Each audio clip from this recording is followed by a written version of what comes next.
To the meeting of the Plymouth Charter Commission, meeting entirely tonight by Zoom by mandate of the Board of Health on February 28th. If you want to watch the meeting, it's available on this Zoom call. You go to the town website and click on the link, or you can watch it on PAC TV on either Comcast or Verizon. This meeting is being recorded. The Zoom attendees must register using the Zoom webinar page on the Town Charter Commission page. And if you wish to speak during public comment, please raise your hand on the Zoom screen. If your face is visible, you can raise your physical hand in order to speak. I'd first like to mention, with respect to the agenda, which again is available on the town website, I'd like to make two changes in the agenda by moving the minutes, approval of the minutes to the front of the meeting, followed by the first discussion topic, which will be Frank Mann discussing the rights of nature. Are there any objections to those changes in the order of the agenda? Okay, hearing none. The first item I would like to bring up would be the approval of the minutes. I will move them. They've been moved, yes, seconded by Wrestling. And these are minutes with a couple of amendments that Betsy Hall made to them that were distributed by email today. She corrected a couple of paragraphs where the language is a bit garbled, so that when you read it now, anybody that wasn't at the meeting will understand exactly what was said during the meeting. So David Malaguti, I assume your motion to approve the minutes is as corrected by Betsy Hall's two emails today? That is correct. And Wrestling, your second is of that motion. Any discussion? So all in favor of approving the minutes of the February 14th meeting? Please raise your hand. The minutes have been approved. I want to say a bit about the schedule coming up. Now, tonight is, of course, a Zoom meeting. This is the last meeting, the last date that the Board of Health mandated that all meetings have to be by Zoom. The mandate runs out February 28th. So as far as the Board of Health goes, the mandate is over after tonight, which meant that we could meet in person next week. That's the way we plan to do it. And we're moving ahead in that direction. But we had a intervening force, and that was PAC TV. And PAC TV informed us, and there was no discussion and no possible debate that they couldn't do it next week in person, but they could start doing it the week after, which would be March 14th. The reason being that they want to go over their equipment in the Great Hall. We're televising the meetings, and either hybrid or just flat out in-person meetings televised to the community. So it was our choice of having a meeting next week with no coverage whatsoever, either later or during the meeting, or doing it again, much to our dismay, by Zoom. So I needed the commission then to weigh in on that question. But my own view is that it's more important that the community knows what we're doing than the strong urge we all have to meet in person. So my suggestion is we have one more Zoom meeting, which is next week, and that we meet the following week, which is the 14th of March, in person in the Great Hall, as we did for the first several months of this commission. Can I will move that, Bill, if it's all right with you. I think it would be good. And I will second it. I completely agree. We need, maximum public transparency and exposure and ability to watch us, what we're doing. So I agree with you. So I second David's motion. Thank you, David. Moved by Mr. Malaguti, seconded Mr. Peck. Any further discussion? All in favor of the motion, which is we meet one more time by Zoom and then following that in person. Raise your hand. Thank you. This And just again, to go over the meeting schedule, we're sticking as close as we can to it as Michelle put it out, a proposed schedule 2 weeks ago. So next week, the 7th, we will meet by Zoom. The 14th, we will meet in person in the town Great Hall. It won't be a hybrid meeting, it'll just be a straight in-person meeting. The following week, which is March 21st, is the presentation night by the Committee of Precinct Chairs. And I didn't think that this commission would want to meet on presentation night. So we will not be meeting the 21st. And then NCAP has the last Monday in the month, which is the 28th. So after tonight, we have 2 more meetings in rapid order here next week and week after that. So we'll have 3 meetings tonight, the 7th and the 14th. Bill, just one little correction. Yes. On the meeting on the 14th will be a hybrid meeting. Okay, Michelle, now why does it need to be a hybrid meeting? Well, that's what you like. You'll have it'll be Zoom for participants. We'll ask the commission, do we want to have a hybrid feature to it or just have everybody come in person? Betsy. Yes, I like the idea of a hybrid meeting for that occasion where someone cannot be in Plymouth or has an illness or whatever, but also I like to leave the idea open that if there's a snowstorm, we can still meet without any safety issues for people. Okay, David Peck? Yeah, I'll just say selfishly, I'm going to be in Alexandria, Virginia for that week. And if it's hybrid, I can check in and I can become part of the meeting. That's convincing. Is there any disagreement from a hybrid meeting? Wrestling? Just another selfish, I'm having surgery on the 14th, so I will be unable to make that meeting. Even from a hospital bed? I'm getting my knee done, so I don't think I'll be cognizant. All right, so let's just say then, unless there's disagreement, the meeting on the 14th will be a hybrid meeting, in person at the Great Hall and over Zoom for those that can't make it. Any disagreement? Then so be it. And then in April, the schedule would be Monday the 4th, would be our first meeting in April. The 18th is Patriots Day. We meet again on the 25th. So that would be the schedule for the next 2 months. We would have 3 meetings tonight, and then 2 more in March, and then 2 meetings in April.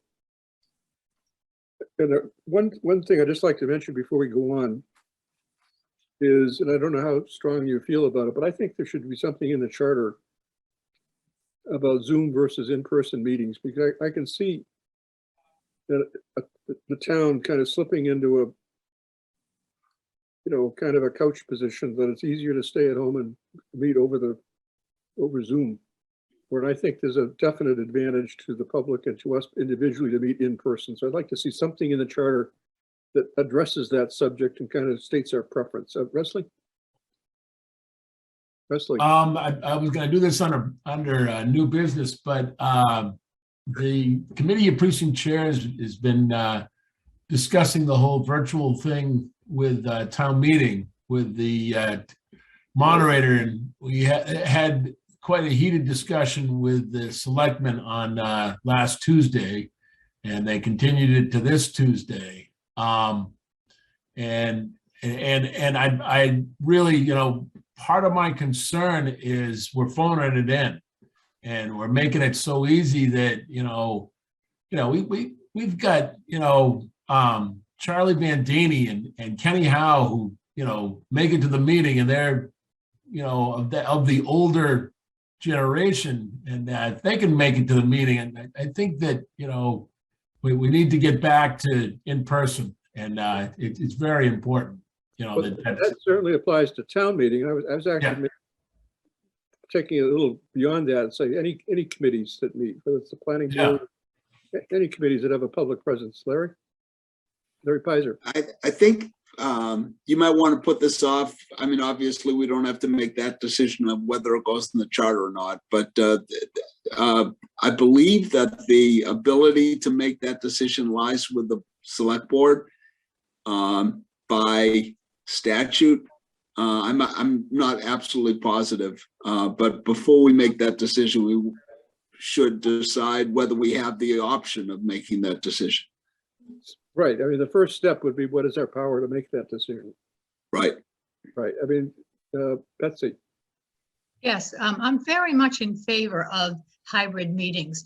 We could ask the selectmen to require a majority of the members to be present physically. But I attended the last COPC meeting and there were 49 people online. And I think we would not have gotten that kind of an attendance if everyone had to come to town hall. So I think for the public, especially people who have trouble getting out at night, for one reason or another. Some people have macular degeneration or other eye problems, they can't drive at night or whatever it is. For them to be able to attend that meeting and give a public comment or participate in the meeting, I think is very valuable. So I really like the idea of people being able, if they're away, if they're in a hospital bed, if they are part of the public that can't get to town hall, I think having them be able to participate over Zoom is valuable. Right. Some people may need a new knee. Or two. I'd just like to say that let's maybe leave a little place saver to talk about this later. We can find out what our powers are and so forth. Another aspect of it would be these meetings where people speak and can't be seen. I mean, they want to be seen, but they can't be seen because of the particular Zoom setup. I mean, there's some real sort of disadvantages to participation, but we'll put it down the road a piece. It was just that it was a topical item tonight, what's been going on the last 10 days or so. So the next item on the agenda would be Frank, we passed out the rights of nature, which Frank developed and sent them to all of us. And I turn it over to Frank now. He's going to explain this as a possible charter insert and some of the arguments for it. Frank Mann. Thank you, Mr. Chairman. So we've been discussing a lot of issues about forms of government and how that would be applied. This is something that of the nature that could be in any form of government, any charter. And in our review of the many charters that we've been assigned, I've been impressed with some of the organizations, some of the communities where they have taken upon themselves essentially to have their principles spelled out in the charters. And I think that is the right place for it. So for example, statements on civil rights or inclusivity or indigenous, the indigenous homeland and things like that are starting to show up on more and more charters. And this is something I think the rights of nature that should be considered in the same way. It's a basic principle, I think, a basic right that should be delineated clearly in the charter, in my opinion. So I've only become recently aware of this, say in the last year, that rights of nature was an issue at all. And as you see in the document that I sent out, it goes back at least into the 1970s when Justice Douglas wrote a dissenting opinion in an environmental case in California that basically became the basis for this rights of nature movement. Today, there are nations that have rights of nature in their constitutions. Ecuador, for example, India and Bangladesh have both put rights of nature. Native American tribes in the United States have put rights of nature into their constitutions, their controlling documents, and communities like Orange County, Florida, and Philadelphia have put rights of nature statutes into their legislative documents. And the one thing I would say different in what I'm proposing from these rights of nature is that oftentimes it's after the fact. Oftentimes it's after disaster. Oftentimes in Florida, for example, it was a rights of nature for an entire river system because that river system had been horribly abused and polluted and people were suffering as a result. In this case, I like to see Plymouth take a kind of leading role and recognize that rights of nature is something we should have as a basis. It's kind of like a foundational instrument. We have all sorts of regulations. Now I'm on the planning board and I've become more and more aware of the effectiveness or oftentimes lack of effectiveness of our regulations, even though they were written to protect the environment, to protect our natural resources, to protect our ecoregion. In many ways, they're not effective. And that's because as regulatory instruments, they're often waived, or they're often diminished, or they're often interpreted in ways that make them less effective. Our rights of nature, in my opinion, if within our charter, would be that underpinning that supports all those other efforts, sits at the base of these, and gives, the main thing it gives is nature the same sort of rights as an individual has. Nature becomes something, an entity with standing. And that, if you read the Justice Douglas's dissent, it has to do with who should have standing. And he brings, I think, up for the first time that I'm aware of, that nature can have standing. And in this case, I'm suggesting the very well delineated Massachusetts coastal pine barrens, which is a well understood ecoregion that we are part of, that has specific species, specific rivers, specific habitat, all of which have existed long before humans came to this area, and which we now recognize when not respected, we all suffer from. We're all part of it. We all need to respect it. So it may seem esoteric, but I think really it's very basic.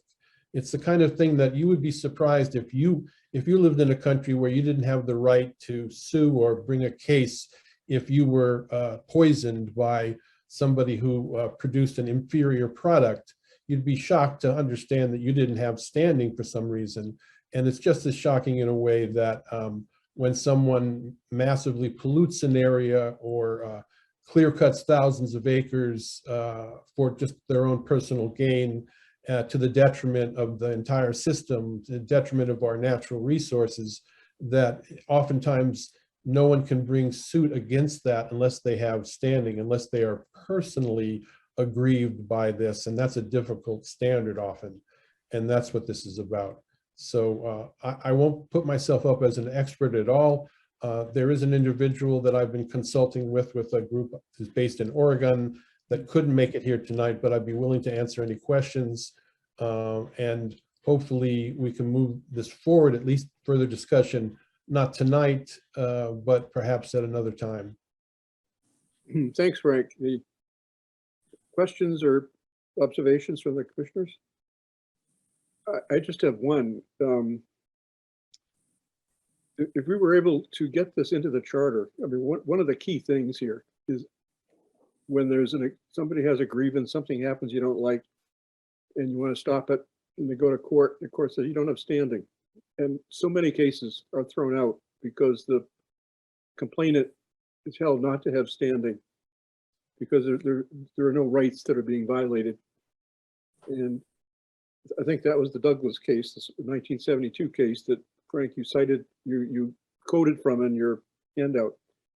And if the Plymouth Charter were to be able to establish rights in Plymouth citizens, the violation of which would give them standing to challenge something like a 50-acre clear cut of a pine barren or something like that, then we've really accomplished something. I mean, it seems to me this is going to be one of the first issues we could, or one of many issues that we could ask council to look at.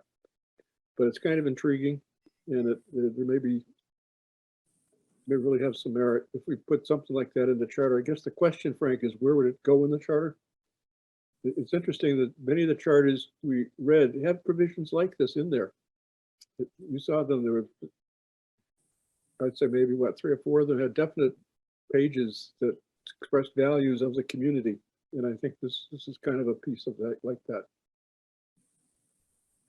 I tend to think, Frank, I tend to think that we should have, as I said at the outset, a place in the early parts of the charter where we state our principles in terms of many things, in terms of human rights, in terms of indigenous rights, inclusivity and things like that. Those are found in many charters now throughout New England. And so I think of these as one of those basic principles that I would like to see within the charter. I'm not sure if there be any other specific place, but up front, for example, I'd like to see our master plan's goals within the charter. I think that we oftentimes lose sight of those master plan ideal goals. And if they were in the charter, it would give them greater prominence and force, I believe. So that's where I see this going. But I can't say that you're going to find a lot of charters with rights of nature. It's something that is relatively new. Although when you say 1972, I believe Justice Douglas's dissent, that is now what? 50 years ago. So what was new is now beginning to find itself being implemented and not as radical as people thought it at the time at all. I think most of us, that's what I wrote in my little preamble, most of us understand that the water we drink and the air we breathe and the trees and all these other elements that make up our community besides the humanly created are, if not as important, more important to our well-being. And this is just one of those things that seeks to essentially acknowledge that. David Peck, did you comment? A couple things. I agree with Frank that in one or more places in our future charter, there are good places for statement of principles. So at the very least, the preamble of our charter, and then I've compared it with other preambles, in particular with Barnstable, would be a good place to, even before we have our first 1.1, to state, things that are important to us as citizens of Plymouth. The second place is the description of the planning board obligations. There's a long list in our current charter of things that the planning board is supposed to be doing and thinking about, starting with the master plan, but it has a bullet or something about open space and conservation. I think that could be made more muscular. So there's at least 2 spots to really kind of ramp up nature and conservation and open space. Then I have just a couple technical questions. I am not a lawyer, but in reading it, is there a map that shows exactly where the coastal pine barrens are? So if someone's in it, it's one thing, and if someone's 50 feet away from it, it's another thing. So that's the first question. And the second is, putting on my non-lawyer hat, is this a sort of a backdoor moratorium on any development in a Pine Hills, in a Pine Barrens area? I'll ask the second question first. No, it's not a backdoor attempt to enforce things that aren't enforced now, or get, cheap things that are hard to achieve. It would not, it's been around for a long time, and you've not seen specious suits brought, to cause trouble or achieve specific goals, whatever. They generally, as I was saying before, are in reaction to people look to put these kinds of words in effect in a constitution or a charter when there's been a major disaster, when there's been a major failing in regards to that, and people are suffering around. But that's why I think it should be upfront, something that is an ideal at the same time as something that's potentially enforceable, to essentially, well, it's putting the word out that these are the things we believe in and the things we want to protect. And it gives force to all the other attempts that are made, I believe. There's plenty of things in our regulations that seek to achieve the protection of natural resources. I would argue that they've been relatively impotent to do so. And this would be one way to just put on notice, but I wouldn't expect it to generate specious suits and things like that. And your first question was, it wasn't a question. It was an agreement that at least in several places that I've recognized, there would be a great place to improve the language about the importance of nature, the aquifer, so many things. My other legal question is, again, you said it's not a moratorium, but would some lawyers say this is a taking, that you are limiting a property owner's ability to do things, and you're essentially taking some of that value. So again, this is a worry, and whether town council or council, as we develop this thing, would need to make sure it passes muster, because I just think that might be a worry, that an aggressive property owner would say you're taking some of the value of my land. I would say no, only in the sense that if you treat your land well, if you don't pollute it, if you do the things we know that are important and protect our natural resources, there wouldn't be an issue ever. It's kind of well, I can't speak to the legal nature of it. I don't want to go out on a limb I can't crawl back on. We do have one of the leading spokespeople for an entity in the West Coast that couldn't make it tonight, and he would, I'm sure, be willing to answer these questions. Yeah, and I'd hope to have him here tonight. And my questions are more worries, about about how it would play out. David, he's concerned we'd have to obviously address, but Scott? Yeah, I would like to hear from our council as far as the concept of trying to provide standing through the charter. I'm not really sure, because the case that you're talking about was a dissenting opinion, which obviously didn't carry the day. So I don't know if we legally have the ability to confer standing upon natural resources. Excuse me. I commend the idealism involved. At some point we all need to be the Lorax, because nobody can speak for the trees, and try and preserve our natural resources. Come on, Frank, that deserved a smile. But what do you call it?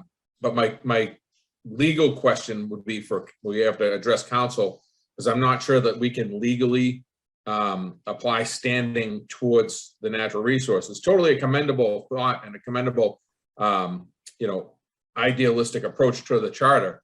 But the other thing, and with a jaundiced eye, because I have seen a lot of process that gets morphed and is a great idea. Chapter 258E was a great chapter that was designed to protect victims of sexual assault, which devolved into, I'm going to get a restraining order on my neighbor because they put the trash on my side of the driveway. So I would just want to err with caution that something that we're trying to do in a very, commendable and idealistic manner doesn't wind up something that gets twisted to a point where a neighbor is going to sue another neighbor because they have a pine tree they cut down in their yard.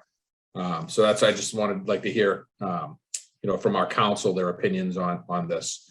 But again, Frank, I do commend, it's very thorough. And at some point we have to do something to preserve all our natural resources. I just would like to explore it with caution. That's all. Right. Of course. Yeah. Thank you. David Malaguti? Yeah, thanks, Bill. Frank, I think this is a commendable venture. I'm wondering if we wanted in the charter, I don't know how cluttered we want the charter to become. I'm wondering if it would be better as a bylaw. And I guess that's a legal question. And I guess the second legal question would be, if this is on the books, does 40B supersede it? Okay, so anyways, we put it on the table, so it's there. We'll come back to it. Yeah, and with the commission's consent, I'd like to have this individual come before the come before the commission at a future date. But I didn't want to force that on you unless you thought it would be a worthy discussion.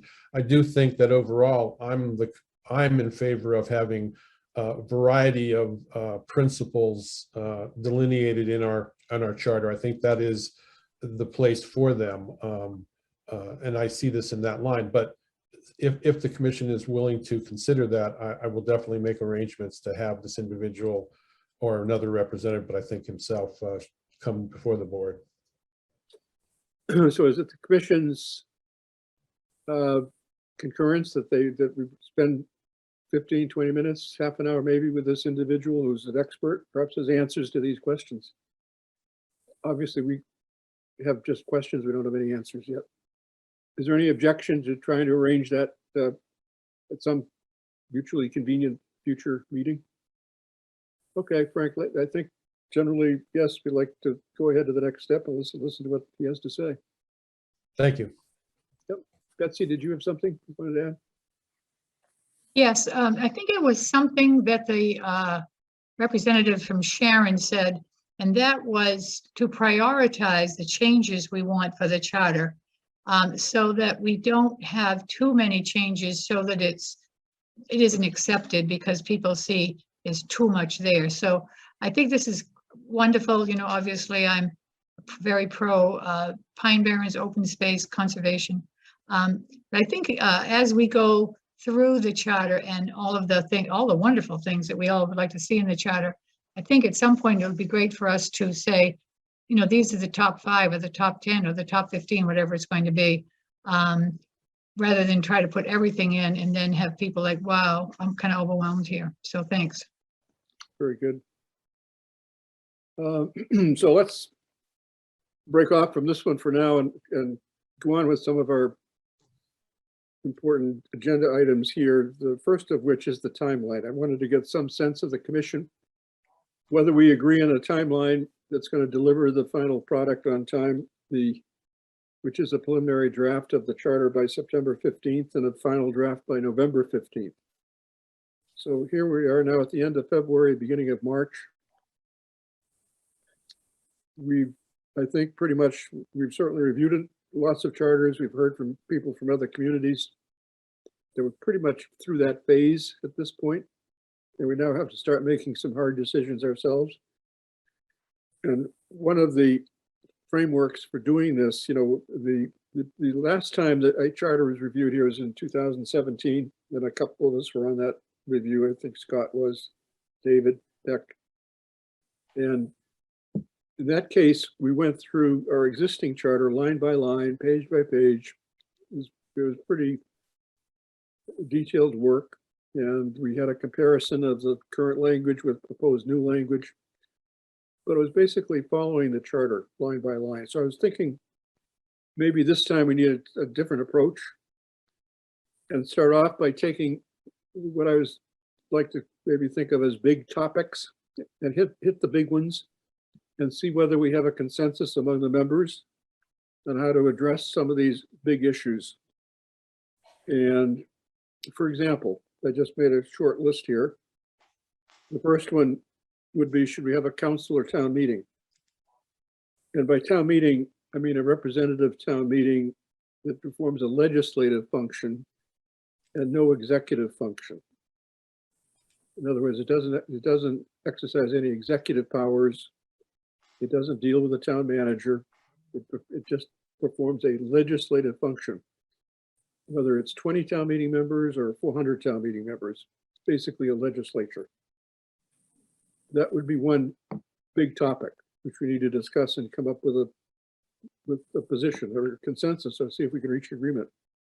Another one could be the role of the COPC. A third one could be the role of the finance committee in any particular form. Another one is the executive function, the select board, in terms of how it's elected, who they are, and what its function is, how they deal with the town manager, and what's their responsibility, what limitations are on their responsibilities. And then I think we need to deal with the town manager itself, and it's how he or she is appointed and managed and discharged and so forth. And then there are such things as the master plan, which is, I think a really big topic, and how that fits into the charter. Outreach to the community is perhaps another one. And in my short list here would be things that we think need fixing. Now, each one of us, if we had to list 3 or 4 things that need to be fixed in our current charter, I'm sure we'd come up with a list. So that would be a topic. You see something that's just not working, let's fix it. But let's see if we can reach agreement on where the fixes need to be made. So if we proceed that way for a couple of months, what's your thinking then? What would the timeline be? We would try to deal with these big issues, and then starting when would you like to bring in counsel and do the actual drafting? Floor is open. Yep.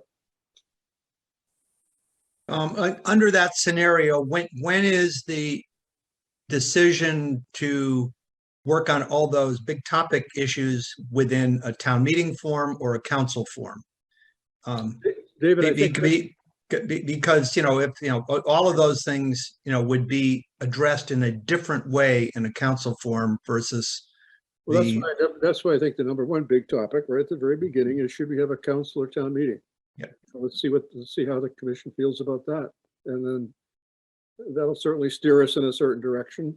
Yeah, and I agree with you. I think that we need to make that decision soon. I will say I would lobby for the meeting of March 7th, if only because we distributed some more information from Barnstable, which got in too late to be considered. And I would like all the commissioners to read our most recent information. Betsy's been sharing some information. We have, the minutes that Michelle did a great job on with conversations with Amherst and Watertown. So I would propose that with a little more homework, that vote be made on March 7th. But I yield to what the rest of the commissioners think. Other comments? I have to say, David, that's exactly the date that I was going to propose to. Okay. Interesting. Okay. Yeah, great minds think alike. Okay. I don't think it should go beyond the 7th, because I think we really need to get moving. Betsy? Yes, I watched the last, the last 3 council meetings in Amherst, for 2021. And I did not send out those links because I know everyone's so busy, but the full council meetings are online. Would people like me to send the links to those meetings so that they can see the town council in Amherst in person in council meetings? I can send those links if people would like them. No, it doesn't hurt, but just sending them, people can watch them or not watch them or study them or whatever they want. Okay, I'll be glad to send them out. Right. David Peck? No, I was just going to say, please share them. Right. I would like people to look at them. I mean, to see a council in action, and maybe if Watertown, if people really want to dive in, they can. They are probably recorded in other council towns, not just Amherst. Right. We can gather information forever. I just think we now have to come to a first decision point. I do have another question, Bill. The links that I sent about Amherst, do the public have an opportunity to see those links? I sent links from newspaper articles and letters to the editor. Does the public have an opportunity to see those links? Where you just sent a web link, I think that link should be in the minutes.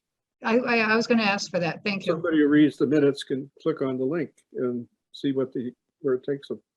Okay, thank you. I thought the link you sent us today or yesterday was very interesting, because it was like 19 pages about the Amherst Council and its operation. Quite interesting. Larry? Bill, I think that under your direction, we have done a very good consideration of many ideas. I think all of us have spent most of our lives thinking about forms of government. This is why we ran for the position of commissioner. And I think that all due speed is what we need at this point. Your question of a timeline, I think we should be approaching at the very least the meeting of March 7th with an idea of settling or at least giving pretty good idea to those questions that you brought up and any that other commissioners have, because it's not going to be that easy to come up with very specific words. And when we're going to propose a charter, and I assume that we are, it's not just general ideas. We're going to propose specific wording. We need to get going. So you concur with the 7th, okay? Absolutely. Yep. Any other comment? Okay, so if we establish a timeline on the 7th, and then the idea would be we'd be meeting at least every 2 weeks and hit each of these topics probably through April. Certainly in May, we've got to be starting to picking up our pen and starting actually writing, drafting. So we would need town council or some kind of help of a lawyer wherever we find them. But when would you say by the 1st of May?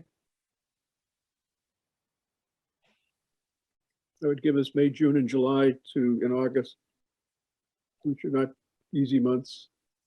But then we would have a draft ready by the middle of September. And then having been through this once before, the timetable just speeds up dramatically. All of a sudden it's November and you're getting ready for town meeting, and then there's the election. So things move very quickly in the fall and the winter.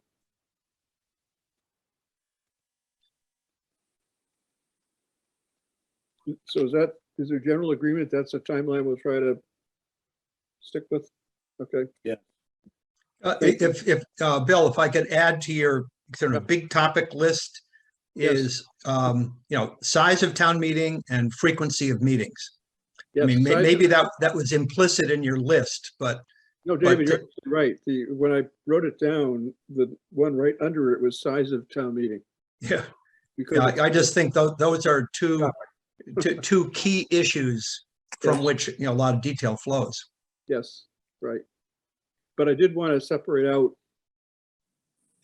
a true town meeting from a body that acts as both legislative and executive.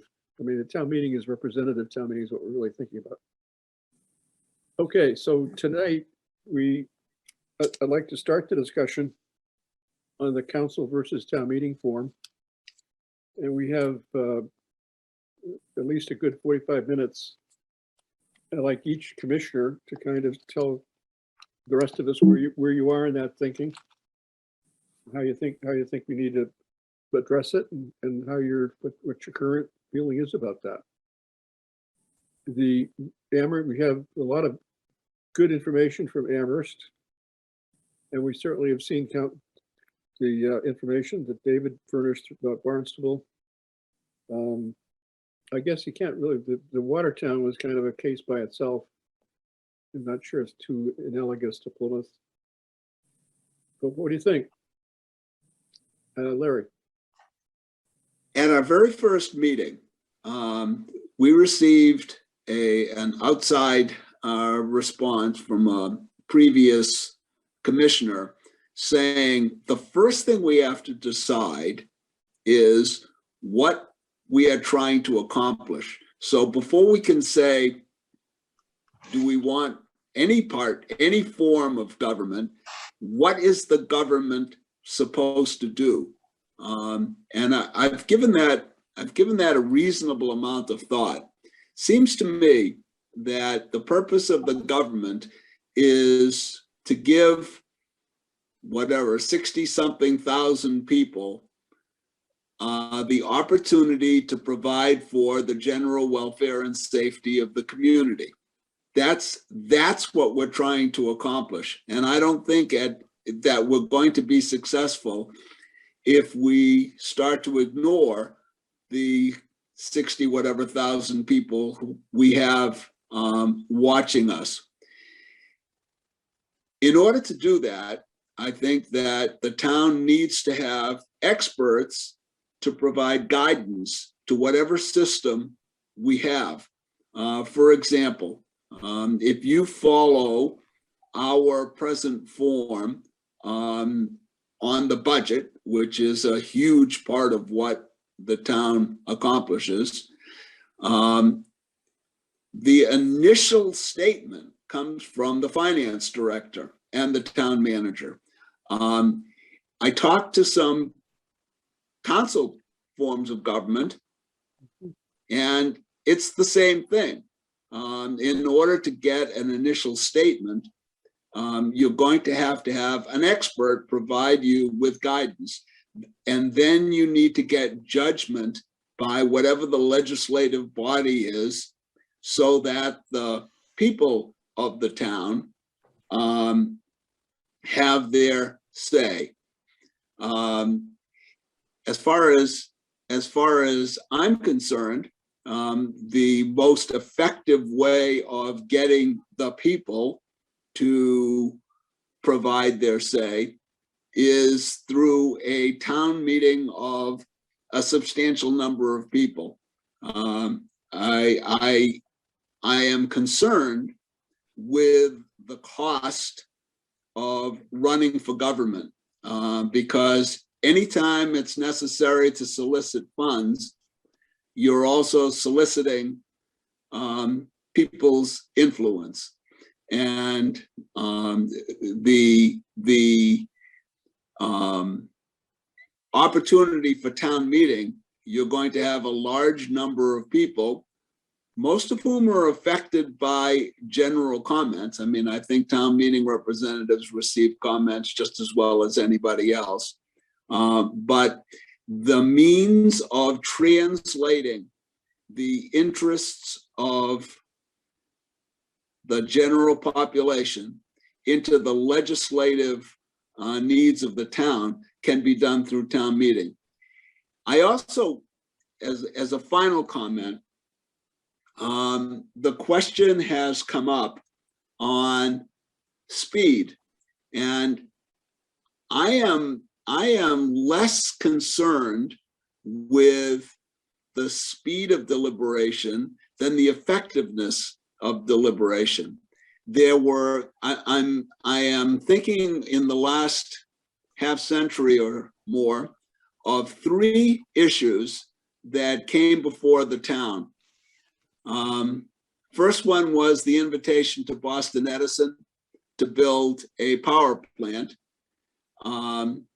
where there was a question of whether the tax contribution that would represent was balanced against 10,000 years of not being able to use the waterfront that they used. The movie studio, where I suspect some deceitful promoters were using Plymouth, and it took a while before town meeting came to a decision. And the development of the Pine Hills, where it was the 4th proposal that ended up being the one that was accepted. And from my vantage point, the best of the 4 proposals that was accepted. And I remember people questioning when 1, 2, and 3 were turned down, whether that was a good idea. But the idea that town meeting can deliberate, can study, can consider, I think is a major advantage of the town meeting form. Thank you. Thank you, Larry. Heather, next comment. Wrestling? Wrestling. Yeah. I'm deeply concerned about our current form of government. And I've been involved in, we go through the town manager being fired, basically. And how that came about, and we're dealing with the town meeting right now, and moderator taking certain powers that he's been given. And through all of this, it really, I have deep concerns about our current form of government. One of the biggest problems I have with town meeting is town meeting has no recourse once it approves monies. You know, it approves millions of dollars, and it goes out into wherever. And, you know, we have no, town meeting as the entity it is, has no recourse to say, you know, okay, we, for example, 2 years ago, we approved, I believe it was 70,000 for an electrician. We wanted an in-house electrician. I was at a COPC meeting last month, and JB said that wasn't filled. And someone said, why wasn't it filled? Well, it didn't get movement, so we took it off the list. So that 70,000, of course, goes back into somewhere. And, we're not, as an entity, town meeting isn't let known we didn't fill that position. So I'm looking at a government that is more involved and on a day-to-day basis. Sorry. One of the discussions I had last Tuesday night at Selectmen,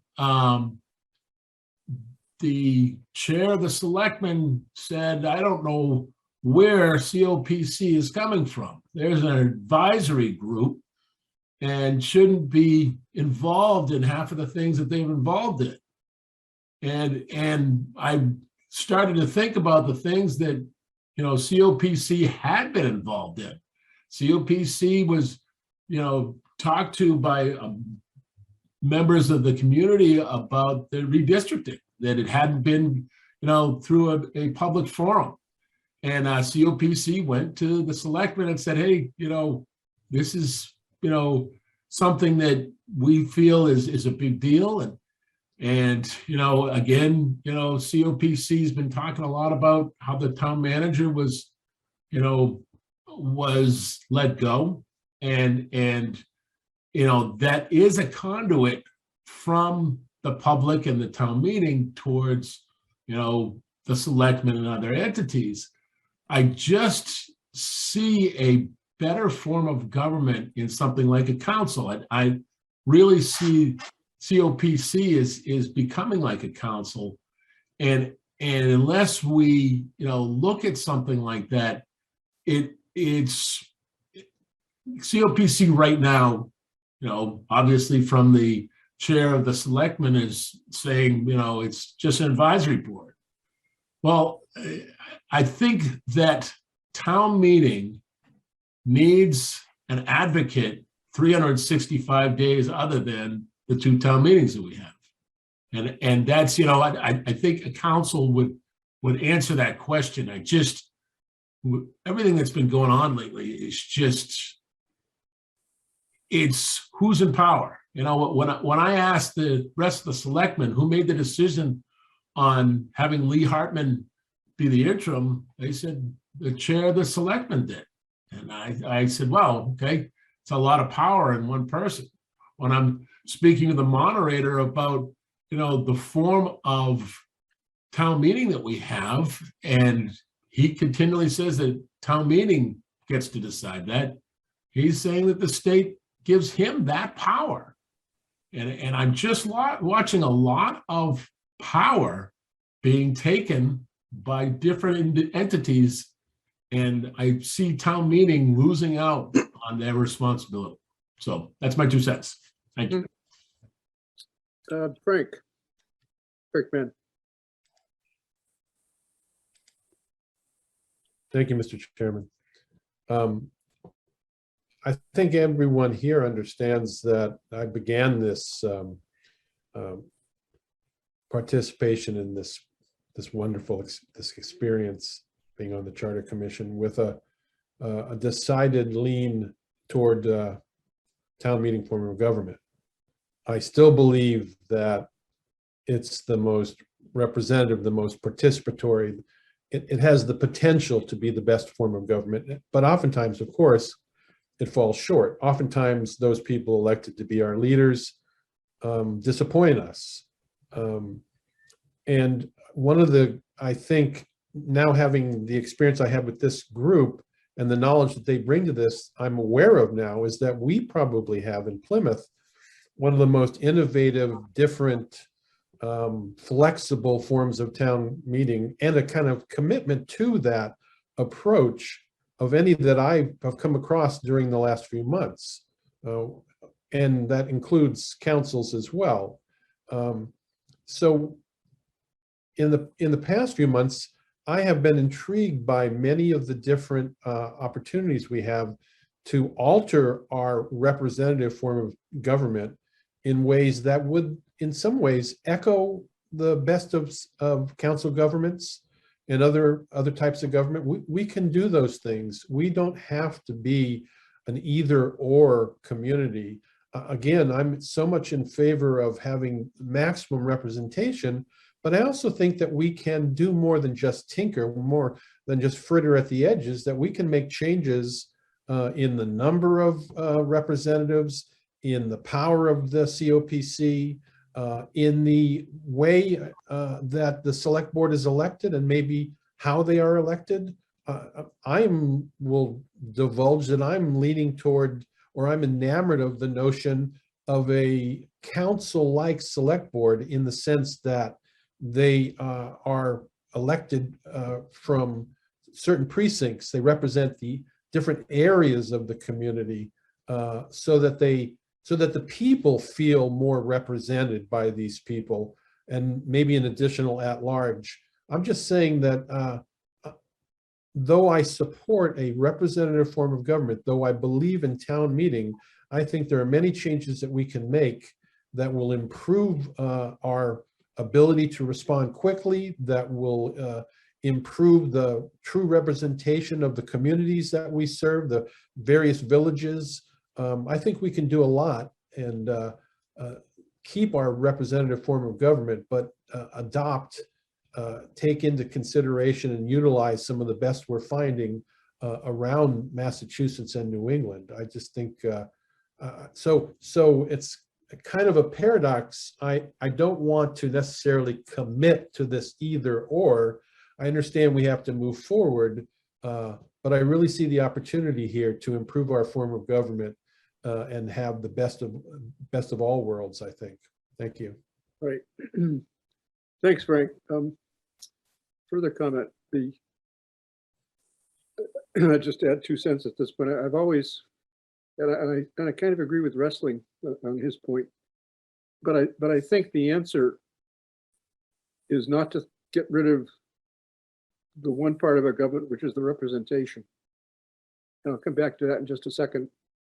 But because I think the other fixes that he suggests can be done through a better allocation of the powers of our different parts of our local government in the charter, and including some kind of even an enforcement mechanism. Or, I mean, if these powers exist, the question is who gets them and who exercises them and who enforces them.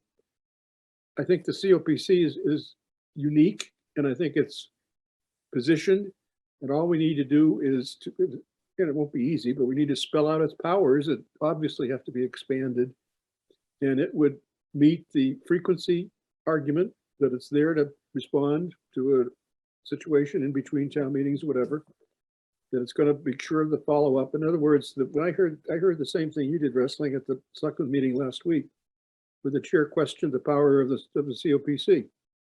And who was this body that's advised? Well, obviously, that should be clearly now much more spelled out in the charter. The COPC, I think, is only one paragraph of the current charter, and there ought to be several pages, because the COPC, I think, is an example of how we could achieve a real sweet spot here in Plymouth with the representation form, as well as a form of government that's responsive and quick. Now, on the representation part, I feel very strongly about that, because I think it varies where the town is in its cycle of development. I think it's much more important that Plymouth at a representative town meeting than, for example, Weymouth, Brockton, Braintree, Framingham, all these other towns that are largely developed and built up. There's so much open space in Plymouth that has not been earmarked yet for what's going to happen to it. And this is where you need, I think, a lot of voices, a lot of eyes, a lot of people involved. And I would never trust a 13-member council to make those kind of decisions that are going to affect my quality of life. Because I think these zoning decisions are absolutely crucial, where they might not be in a town that's essentially already done that and has already been there and is now considering how it's going to, replace development that's already there. So I think I want those kind of decisions made by a large group or a group of people that are very representative and close to the people. But I do think that the issues that wrestling was wrestling with would be addressed by the COPC with expanded powers. And actually, your thought about the select board is intriguing as well. And that may be an answer to a whole other range of problems on how the select board is elected. Have further comment, David? Well, as you know, I'm a student of history and trends and movement, and that is my principal continued advocacy for a council form of government. So looking at the history, of course, Framingham, went recently, but we are now the biggest town in Massachusetts. We're actually a city that thinks it's a town, is what I frequently say. We're probably bigger than our current census. I've heard Pearl Sears say, and probably Larry would say, we're probably undercounted by 3,000 or 4,000 or more. We have major developments, the 40Bs and the apartments at Cordage and stuff. We're on our way, if not effectively at 70,000 people or more. We will be in a couple of years. That makes us even bigger than Brookline by 20%, and other towns by even more. I find intriguing that Brookline itself has a charter commission or a charter committee. So does Fairhaven. We heard Mark Sylvia tell us about that. Everywhere we look across the state, there is a trend to move toward a council. Again, my principal enthusiasm for it is sort of historical and looking at trends. I absolutely believe in representation, but informed representation, because what we heard from our guests and we read in their commentary is that many town meeting members don't do their homework in their hometowns, and that was one of the major trends that backed the conversions to a council form. When we heard from our council guests, every council member has to be on 2 or 3 separate subcommittees. They have to do their homework. They can't wing it. They have to know their town. They have to represent their wards or their districts. So I continue to think, if not this charter pass, it's coming, because just looking at the nature and the complexity of society, if not only for inflation. I mean, my background, of course, is in construction, planning and construction. The fact that only twice a year you bring in financial things. Right now, inflation is going rampant. We have 2 projects, or more than 2 projects that'll come to town meeting in April. But we have a school roofing project that you can't get materials. You have to wait 8 or 10 months just to get the insulation. We have a firehouse project or 2 that's going to be bidding, and every professional I'm dealing with said they have no idea what the bids are going to come in like. So a council form of government would allow a updating review of budgets without having to wait 6 months. The issue of contracts, instead of contracts being negotiated until 2 days before a town meeting, a council form, if they're meeting twice a month, The contracts can go with their negotiation cycle, and when they're ready, they can go to council instead of having to wait 6 months. We heard from Amherst, and we heard from we didn't see it in Barnstable, but sometimes being able to create emergency funds, emergency responses, and funding again allows in a more frequent meeting. I think CPC articles could be presented through the year instead of waiting for once or twice a year. So again, intellectually, I still think it's where we're headed. If it's this cycle or not, we need informed representative government. And I will say, regardless of the vote next week, you know, I will continue to roll up my sleeves and make town meeting better, you know, based on all the things we've done. But I do think the wave is coming. The wave may have passed us, and that we need to take that bold step at some point to go to an informed representative budget that meets frequently, a representative form of government that meets far more frequently and can make adjustments throughout the year instead of twice a year. Thank you. Other comment? Well, Scott. I came into this very much in favor of a mayoral form of government. But through our meetings, a valid point came up that was electable but not qualified.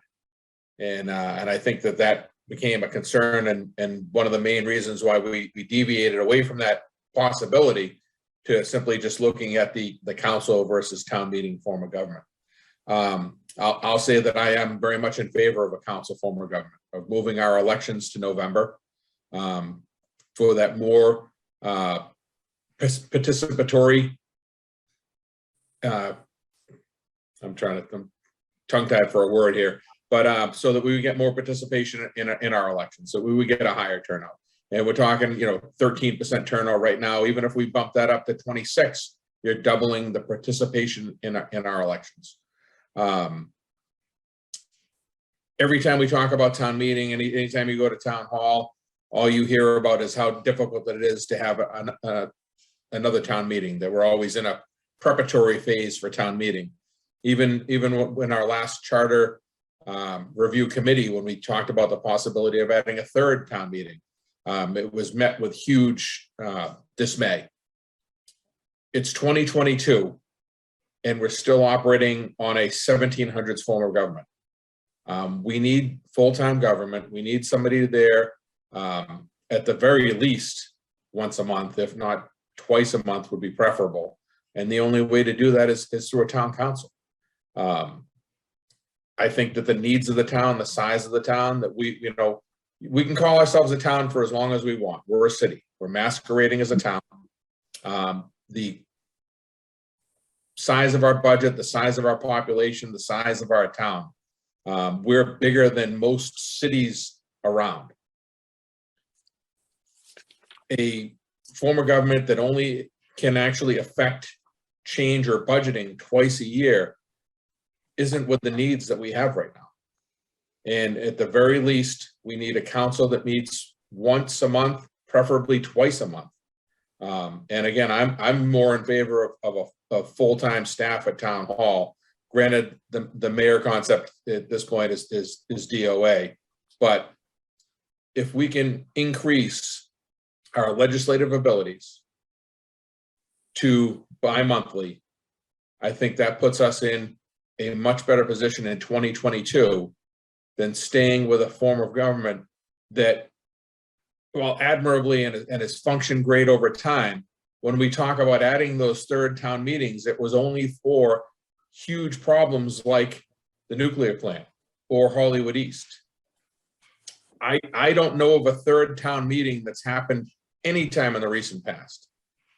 And the problems and the challenges we face today require more than biannual participation of our legislature.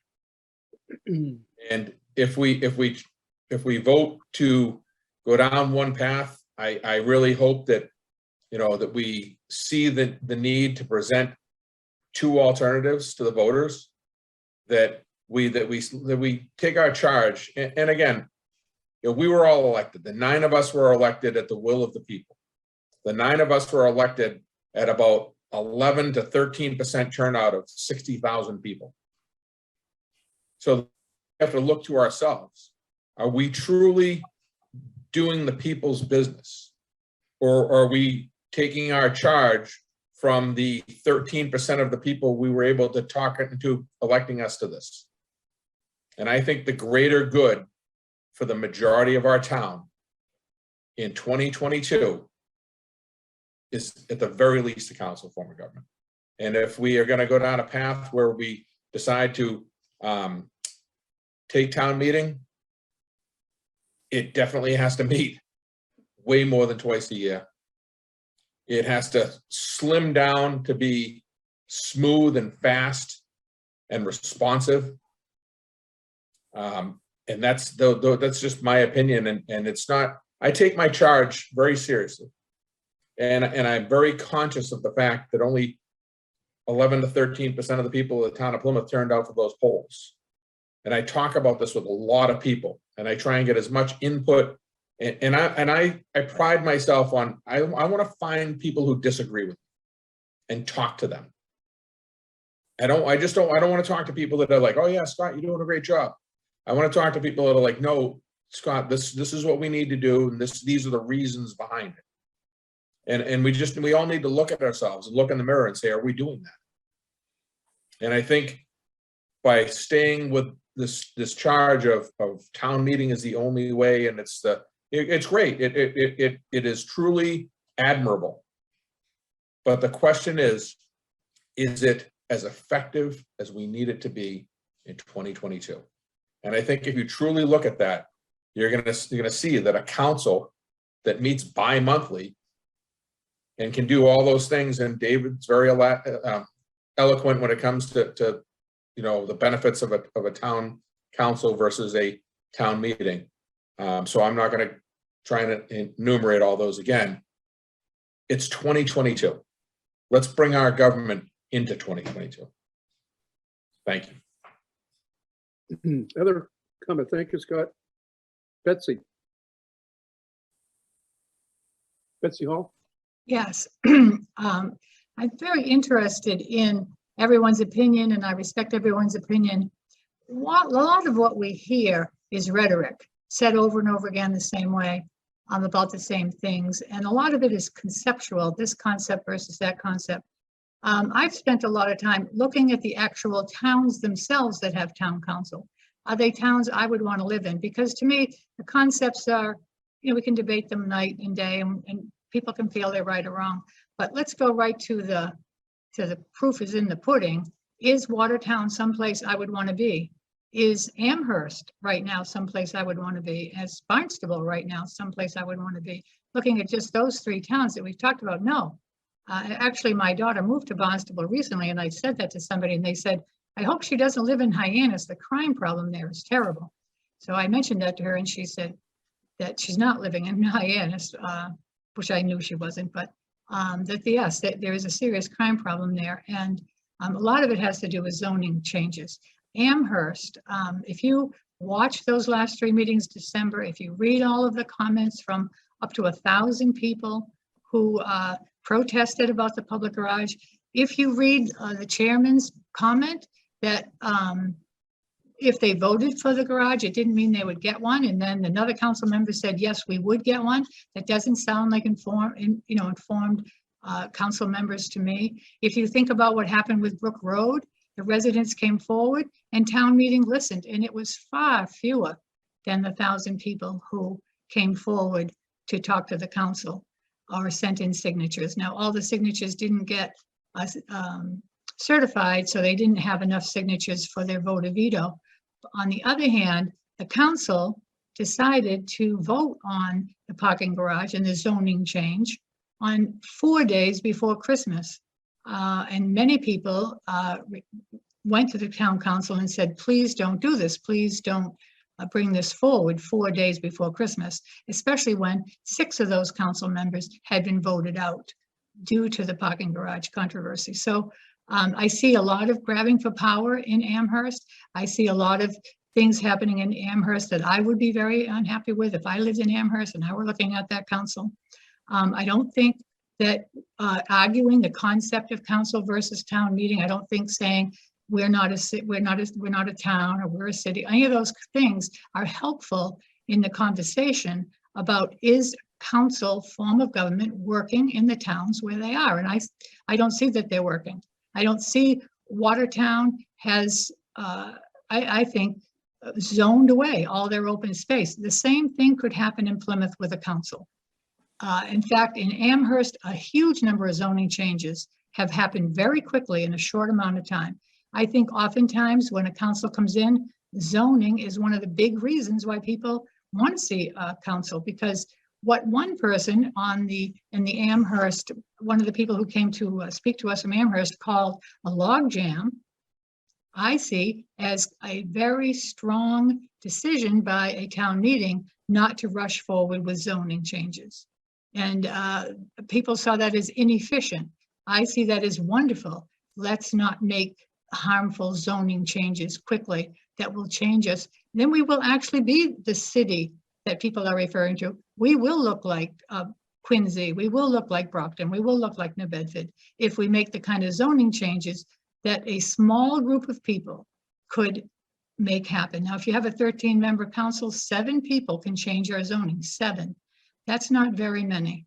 And I would hate to see that. So I cannot, having done all the research that I have done, looked at all of the, I watched the meetings in Amherst. I read all the different things I could in the newspaper about the Amherst Council. I cannot admire that council at all. And I cannot say, wow, I wish those people were the council in our town.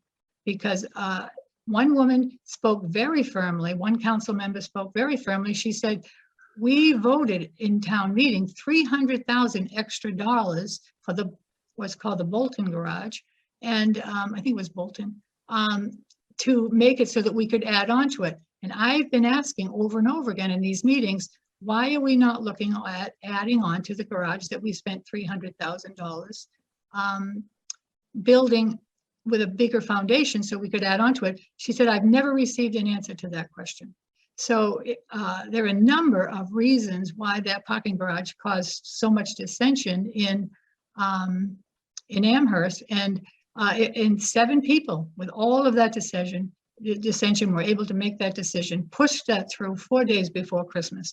I do not consider that admirable, and I would not be happy. And I know that many, many people in Amherst are not happy. And one of the problems with these zoning changes is that, yes, you can vote, as they say, you can vote the bums out. It's done. It's already done. So the fact that you can vote those people out after they make the zoning change doesn't help the town. So I think that a large town meeting that can deliberate over budget, over zoning, over all of these decisions that are going to affect future generations forever. I see myself as having inherited a beautiful town from all of the people who came before me, and I'm not wanting to sell that town down the river because some people think it's an old-fashioned concept, or other people think that we're a city, or some people think that we're not efficient enough. Efficient is a very important value, but so is democracy, so is representation, so is honesty and integrity.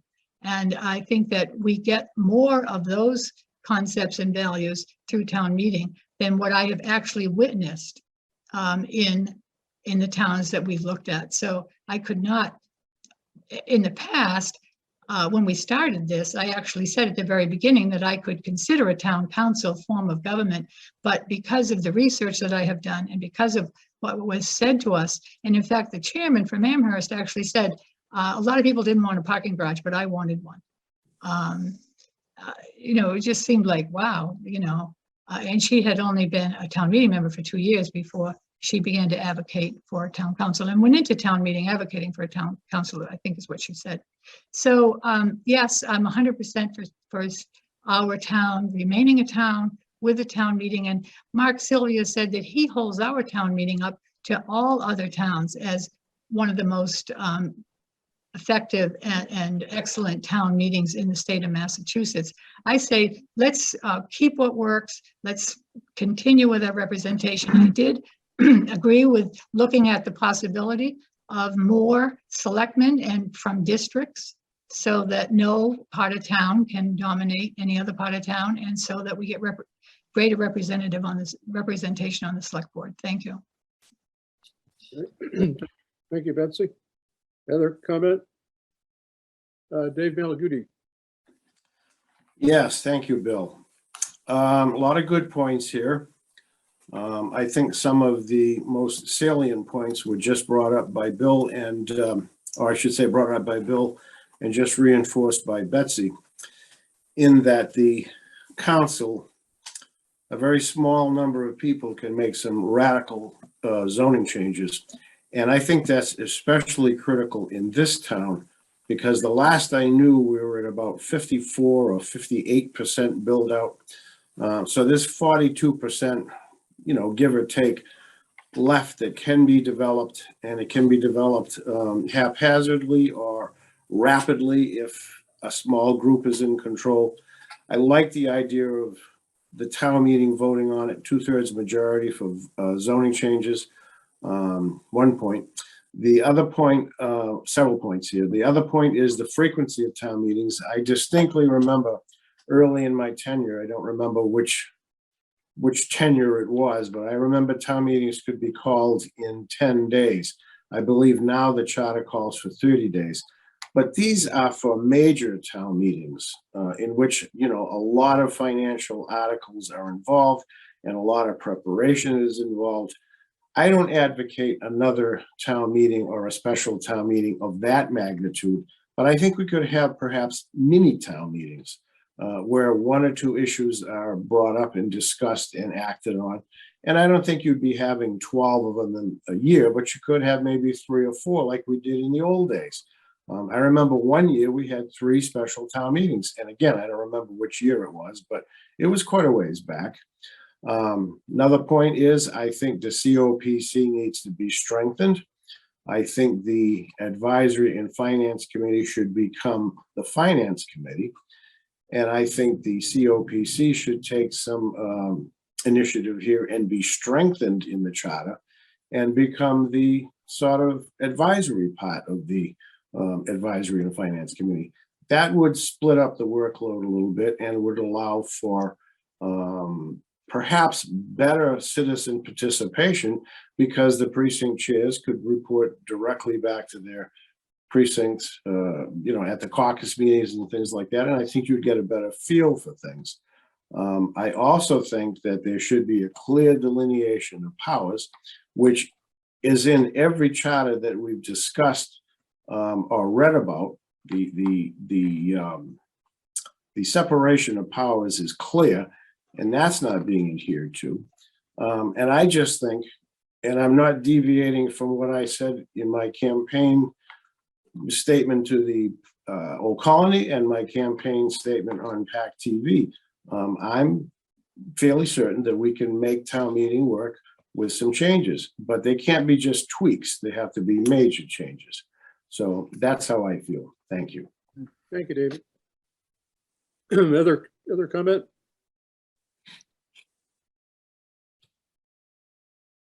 Okay.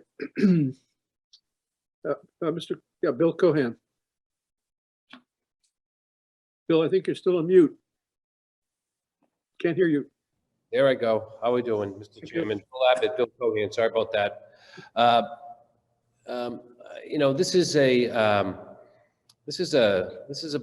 discussion about the future of Plymouth, and the future of Plymouth hasn't been defined, because there's 50% of this town that is left that is still in a state of undevelopment, and that development that's going to occur over the next 20, 30, 40, 50 years are going to really redefine Plymouth in the 21st century. I entered this effort because I felt it was something that I have dedicated quite a bit of time to over the last 20 years, and that is making sure that Plymouth has as much opportunity to define its future when it comes to these amenities that Plymouth has that are at stake. We're a town that's still undefined in many ways.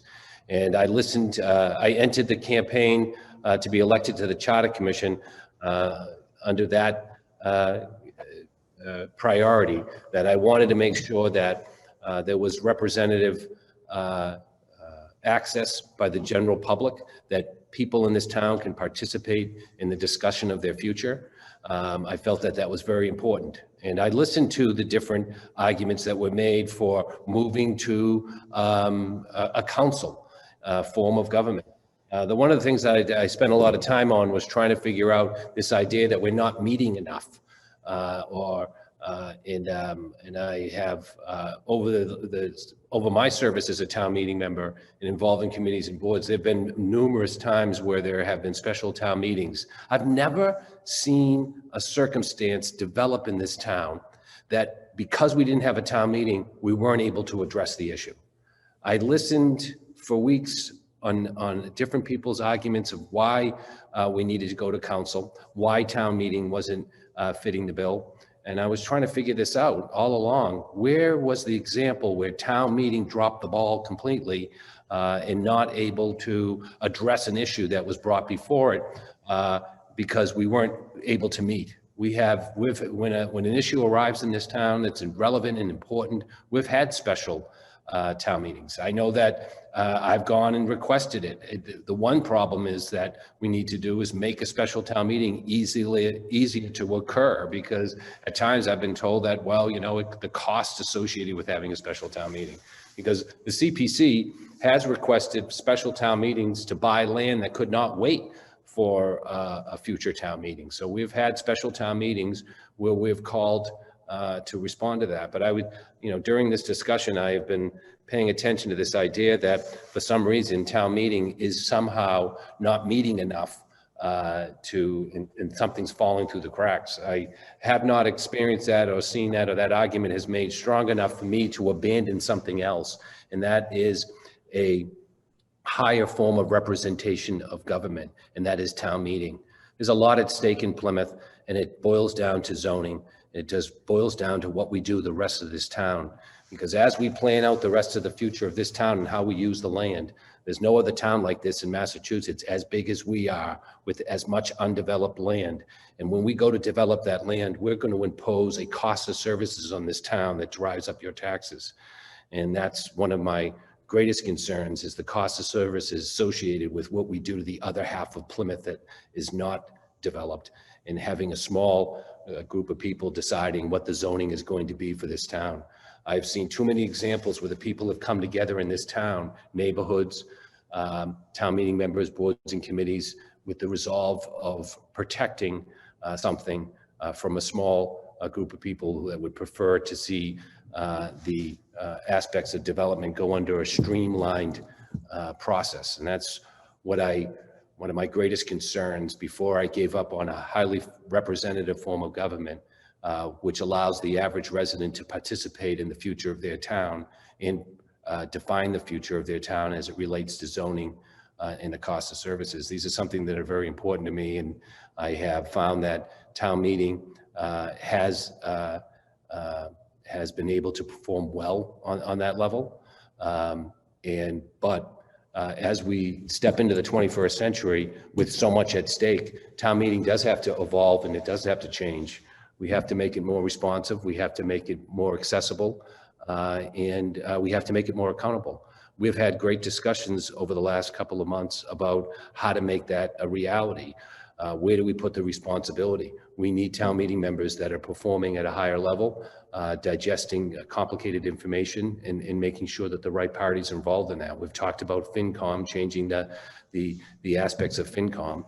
I think some of the things that we've been talking about can actually improve town meeting. And like David Malaguti has indicated, this idea of tweaking it is no way in what I'd like to see. I think that we need to aggressively look at town meeting. We've talked about different aspects of town meeting, from the finance process through executing articles and getting things accomplished.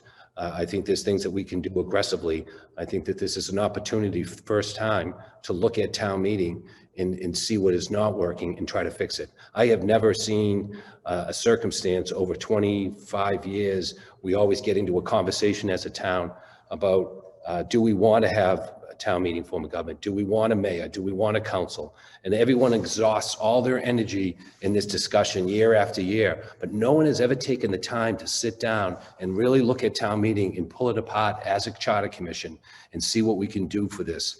And that's what I'm advocating for, that we look at town meeting and improve it for the 21st century. But I think that after all the examinations, all the testimonies, all the different strong arguments made by my fellow charter commission, I believe that we should look at town meeting and we should look at improving it and not tweaking it, but aggressively looking at opportunities to address the shortcomings. And I feel as if that is where I stand as a charter commission right now. I stand behind the idea of keeping town meeting, but aggressively looking at changing components of it so it's more responsive to the pressures of the 21st century. But at the same time, recognizing that this town is 50% developed. What we do with the other half of Plymouth, we want to have more residents participating in that discussion, not less. Thank you, Bill. Any other comment? We just hit our public comment time. So we're going to continue this discussion next week, and we'll address this first big topic. Any further comment at this point before Michelle, turn to public comment? Michelle, do we have members of the public who'd like to speak? We have no raised hands. Oh, we just got one. Peter, we're going to bring in Peter Neville. Very good. I'm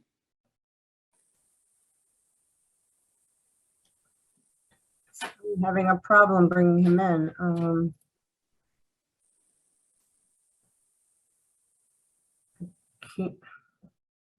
This is very strange tonight. I can't bring people in.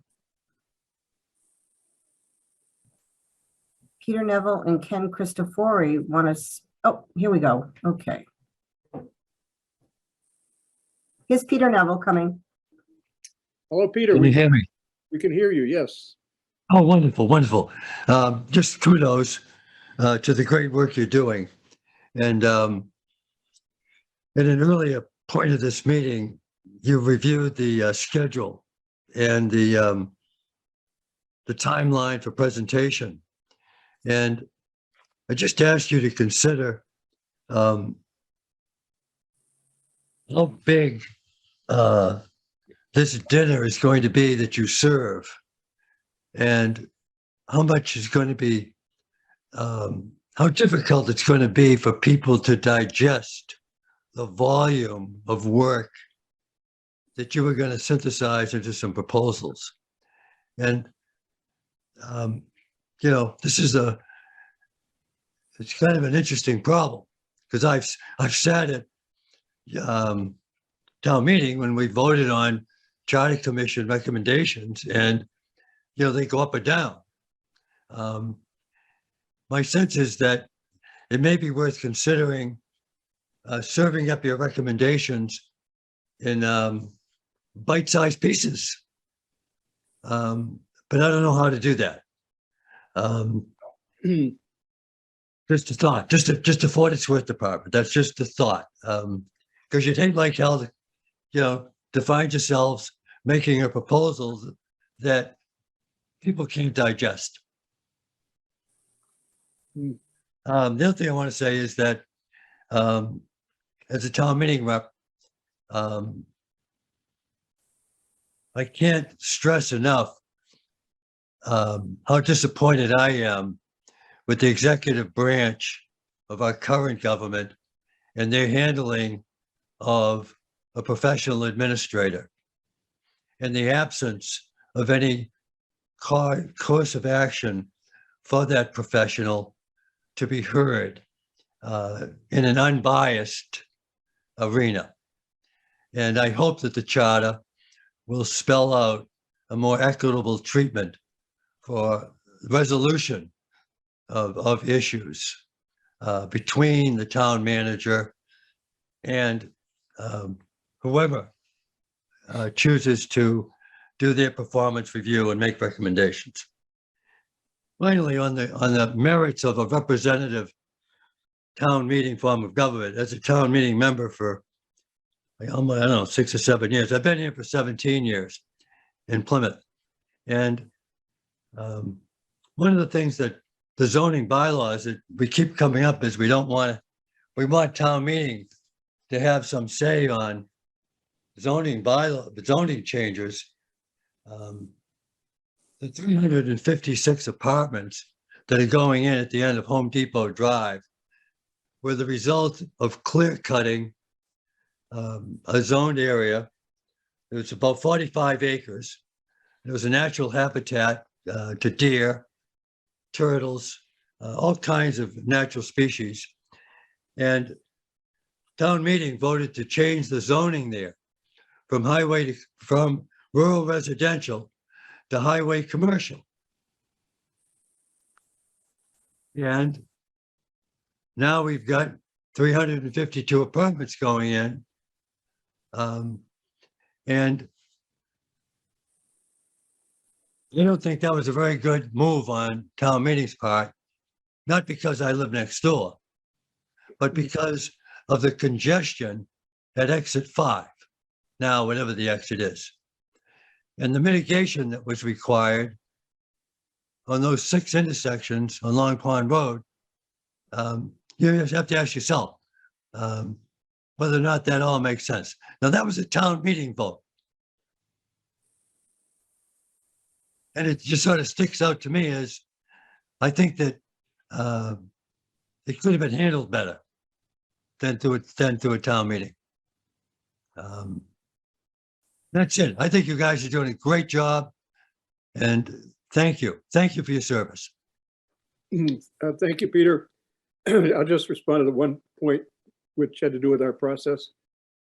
As we develop a charter, after every meeting, you may actually see it grow. If you go to the town website, in the Charter Commission section, there are a number of folders. And as I envision it, there'll be a folder there that'll show the charter as it's being developed. So you can go to that, click on the folder, and you'll see drafts of the charter, and you'll actually see it evolve. It's not going to be just sort of turned on and off. I mean, as I see it, it's going to actually, you'll see it grow for the next several months once we start drafting. Yep. And you can print it out, read it, come up with your own ideas, come back, talk in public comment. But it's all going to be totally visible and transparent for anybody that wants to see how the charter is developed, and it ends up as a preliminary draft in September. Would anybody else want to comment on Peter's other comments? David? I'll just briefly say it's 320 apartments, not 340 or 350, whatever his number is, but it's still a lot. And it's probably up to between 800 and 1,000 people when it's full. Yeah. It's important to note that that was a 40B and Right. It's a town meeting's change of the zoning bylaw didn't act as a catalyst for that to happen. No, but it also would otherwise have been another strip mall or another commercial thing, which is how it was zoned. So just correcting the number. Right. Okay, well, thank you, Mr. Neville. Thank you for the opportunity. Right. Michelle, is there anybody else who would like to speak? Yes, I'm going to bring in Ken Christofori. Welcome, Mr. Christofori. Hello, can you hear me? Hello. Yes, Yeah. we can hear you. Okay, I would just like to thank Mr. Mann for his presentation on the rights of nature. Having lived in Plymouth for quite a while, as everybody knows, Plymouth has grown unbelievably. I mean, I remember the days when all there was a little bit of North Plymouth, center of town, Chiltonville, and parts of Manamet, and everything west of Route 3 was the wilderness. But on his point, it is imperative that we do try to protect as much open space as we can, not only for nature, but if you look at it for people as well. I mean, that's protecting the aquifer. If you're looking at the amount of, like we've been speaking about, all the apartment buildings being built, potential more land being developed, that eventually is going to affect people's lives, meaning of the aquifer, which will affect the amount of development that can go in. So I would really hope that whether it goes into a charter or where it goes some other place, that this is addressed somehow. And I think Mr. Cohen would agree with that. I would also like to thank all of you for all your different ideas, and you all have different ideas, but I think you all kind of agree that there are changes that need to be made, not only to strengthen the weaknesses, but to promote the strengths. You know, you talk about council as opposed to selectmen, that can go back and forth forever because, like Ms. Hall says about Amherst council being too strong. Well, I see our selectmen doing things like the prior speaker spoke about that kind of mimics what the council in Amherst was doing. So I know we had spoken about, or you speak about, that there can be some type of hybrid government such that maybe there could be a council that could have less power, but would have to go through town meeting to make final approvals, et cetera, et cetera, et cetera. But not getting into, you know, the ins and outs because you guys know more about it than I do. But I just have to reiterate, I do think you all agree that there are changes that has to be made or should be made to make our government work better for the citizens. That's about all I have to say for now, but thank you. You're doing a good job and keep up the good work. Thank you. Michelle, anyone else like to speak? Yes, I'm going to bring in Pompey Delafields. Oh, okay. Welcome, Pompey. Hello, can you hear me? We can hear you, yes. Yeah. Just quickly, two things on this that I wanted to bring forward. The most important is town meeting has a great advantage of representing all parts of town very locally. And among other things, that means that people do not expend the same amount of money for elections. When you expend a lot of money for elections, you are therefore beholden to those people who give you that money. And I think that by having town meeting with a number of members representing local districts, you avoid that influence on government. And I think that's a very important issue which I have not heard yet. The second thing is, I would recommend if you do go forward, I was talking today with the former superintendent of schools who said every year he has to have an evaluation. I think that some of our upper levels, such as the town manager, should have a public evaluation. I think that might have avoided some of the issues that we have right now in terms of the former town manager having been excused. And I think that having it publicly endorsed the way it is with the supervisor of schools might be very good to have it done for the town manager. Thank you. Thank you, Pompey. Any comments? Okay, thank you. Michelle, any other speakers?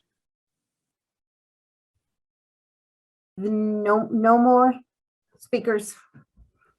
Okay, thank you very much. So our next item on our agenda, is there any old business? Let's see, any new business? David. Yeah, just, you know, I got a call at around 6 o'clock from Martha Beautrain from the League of Women Voters, and she was having trouble finding the links. So to participate and kind of listen. And I saw a note from Bill Cohen, you know, a while back that it was kind of difficult finding things. So I would just kind of urge Michelle and you know, just somehow communicate the links as best we can, because it's, you know, it's a little discouraging to hear someone call up who wants to participate and they can't find the link. So I don't know what happened this particular time. The process, as I understand, hasn't changed because I've done the same thing every week, including tonight. Basically, go on the town website, go to meetings, download the agenda for the Charter Commission, and there's the link. You click on that link, and then immediately you'll get an email from PAC TV with saying that you've registered. When you fill out the little form, when you click on the town agenda, it says, you know, your name and your address, and that's it. And then within like 10 seconds, you get an email from PAC TV with the link for the meeting. And we've been doing it for the last, several meetings. That's correct, Bill. And people can realize, might not realize that the link is the same for every single meeting. A webinar link remains the same. It's not a Zoom meeting, which is different than the webinar, where you have a different link for a meeting, but the Zoom webinar, this link is the same for every meeting. Good. Yeah, I just want to make sure that, the Plymouth population has access to our meetings, and It's so on our website. It's everywhere. Yeah, we should continue to reinforce that to our neighbors and the people we're talking to, that we are here to watch and participate. It's good to repeat this every meeting, so how people should link in. Good. Thank you. Thank you, David. Bill Cohen. I may have missed this. I was a little tardy this evening, but when are we going back to in person? Did we talk about that at all? Yes, we talked about it at the beginning of the meeting. And first of all, the mandate ends tonight as far as the Board of Health goes. Right. So they're out of it from now on. It's up to us as to whether we wanted to Zoom or not, except that the next meeting we wanted to go live, and PAC TV informed us they were not ready yet to go live with the equipment in the Great Hall. They wanted 1 week or so to check it out. And then starting on the 14th of March, it would be in operation. So we're going to meet next week by Zoom, and hopefully on the 14th, we'll have a hybrid meeting in the Great Hall. So just curious, did they explain exactly what they had to check out in the hall? Because we had live meetings there with PAC. The room was built for it only in 2017. Right. And Michelle had the conversation, I think, with PAC TV. I'm sorry, just curious of why they were having to do that.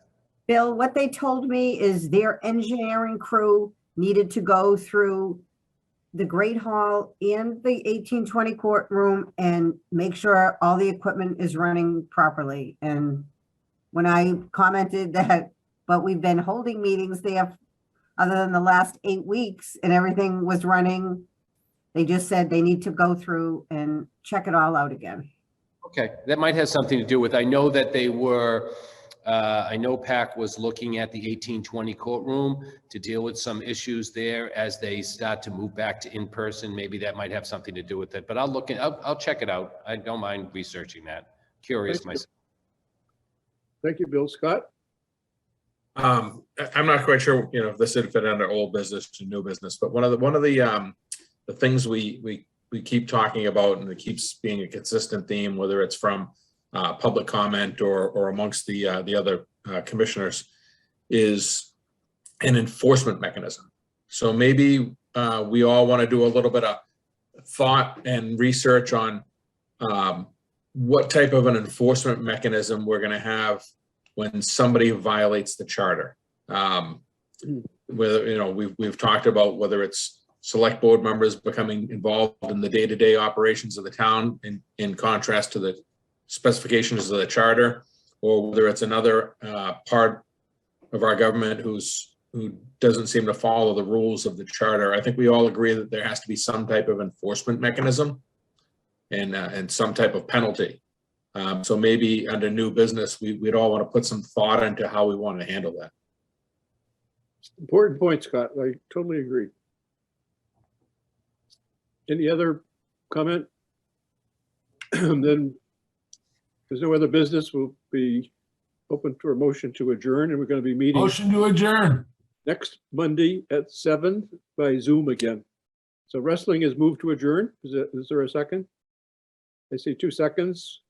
All in favor of adjourning this meeting? Thank you.